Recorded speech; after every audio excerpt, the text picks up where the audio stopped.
And so I guess we move on to our next question. So David Aldridge, our favorite guy to skip in NBA 2K20. I almost did. To be honest, I almost did. I was looking for the skip button on Netflix. I was like, I already pressed and then found that the top one side going to skip. And I realized I might miss out something this time. Because on 2K, on 2K you can skip out and you don't miss anything. This time around, if you can miss 5 seconds and like, those 5 seconds actually have a meaning eventually in the next 40 minutes. Okay, so our next question would be, since David Aldridge was talking in the documentary, he did say that he was saying that Dennis Rodman was the best on-ball defender he's ever seen in his 30-year career. So do you agree with him? And if you don't, who do you have as your best on-ball defender?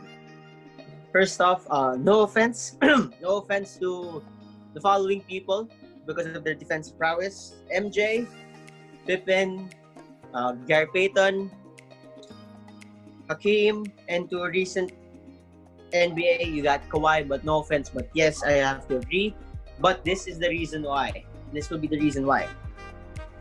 Rodman at 6'7", 200 and something pounds could guard anyone. That is true. Not just one, anyone. I'm not discrediting the players I mentioned, but those guys, if you put in a good matchup or in the right matchup, they can be exposed. Like for example, MJ is 6'6" to some 200 something as well. But if you have a bigger, probably a big on him, a natural big on him, he'll have difficulty. Yeah, if you force a switch, given how schemes are now, if you force a switch. Especially in the times where you can just post up like how Barkley and Malone did, like just do this, post up for like 15 seconds.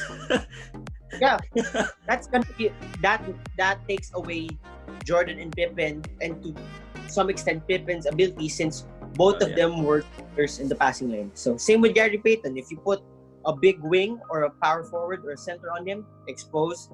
Kawhi recently is not.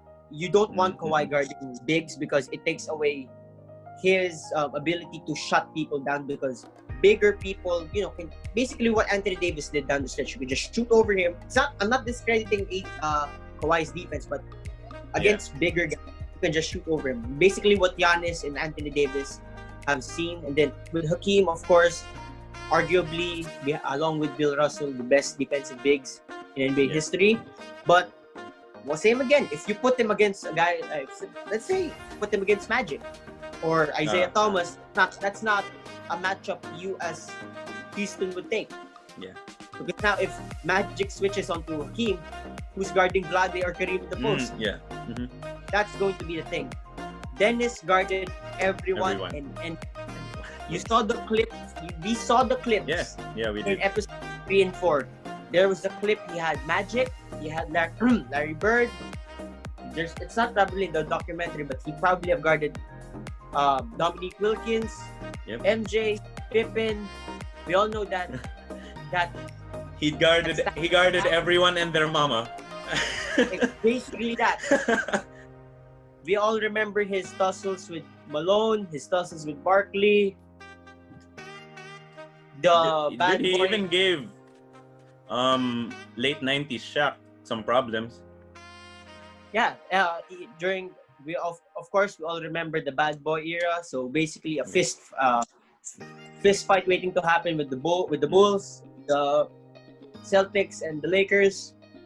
So I'm not discrediting anyone, especially the list I mentioned, because those are arguably some of the best all-time perimeter guys. Not just perimeter guys, but one-on-one defenders. But considering on what Rodman can do, there was nobody who could do it better. So I think this is. I hope. I'm not really sure, but I'm not sure if we'll agree on more topics. But this is the first one where we 100% agree. So this was way too easy. When I was Just rewatching episodes 3 and 4. This was the easy. It was really good. Yeah, but you know, I mean, for me, Scottie Pippen made a very close second. Oh yeah. In my book, because if I don't know, but like, you know, sometimes I do have the ball in my hands. If I was the person they inbounded the ball to, and what I'm seeing is Scottie Pippen crouched over with his hands down, just looking at me like that. Yep. Oh, you're not shooting up. Can I call a timeout, coach?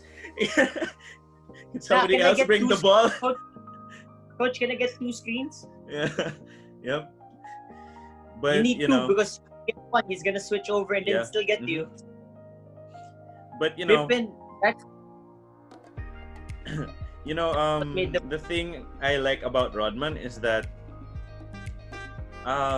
when I was like studying like film on him, some people say that he guarded the big people more towards the end of his career, but in the bad boy era, there is one of my favorite clips of Dennis Rodman. He got really emotional after the game, but he made a game-winning block against Hakeem Olajuwon in the post. I was like, damn, son.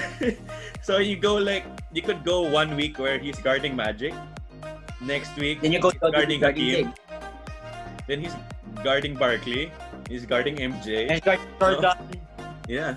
So it's just like, I've never seen someone do that. And one underrated thing about Dennis Rodman is just, people forget he runs really fast. That is true. He's very quick. So Danny Ainge had an interview. He was just like, things people don't know about Dennis Rodman. He used to run like a deer. Like, he really did. He would, and that would actually make him a really good help side defender. So in his stats, you don't really see a lot of blocks, but he didn't need to. He would affect the shots. He would take charges. He would do everything. So definitely, I guess that would be the easiest one. So let's just. That's the. Excuse me. That's probably also why that team worked, because Jordan and Pippen were gambling in the perimeter. That once they were about to recover, Dennis like, I got this. Oh yeah. Whenever, if and ever they let guards drive, Dennis Rodman got it.